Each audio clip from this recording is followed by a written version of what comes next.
NGO pro-LGBTQ Jejaka membatalkan penganjuran program Glamping with Pride yang dijadualkan berlangsung hujung minggu ini selepas berdepan ancaman keselamatan serius, termasuk ugutan bunuh dan keganasan melalui media sosial. Penganjur menjelaskan pembatalan itu dibuat atas faktor keselamatan bukan kerana program berkenaan menyalahi undang-undang susulan situasi semasa yang semakin meruncing sehingga membahayakan nyawa. Ancaman yang diterima turut menyebabkan pemilik lokasi menarik balik tempahan atas alasan keselamatan sekaligus memaksa penganjur menghentikan keseluruhan perancangan program.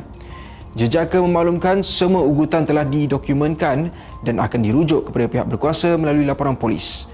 Sebelum ini, Sultan Selangor Sultan Sharafuddin Idris Shah Al-Haj mitahkan supaya tindakan tegas diambil terhadap sebarang penganjuran program Glamping with Pride yang didakwa dikaitkan dengan aktiviti tidak bermoral yang dirancang berlangsung pada 17 dan 18 Januari ini di Hulu Langat, Selangor.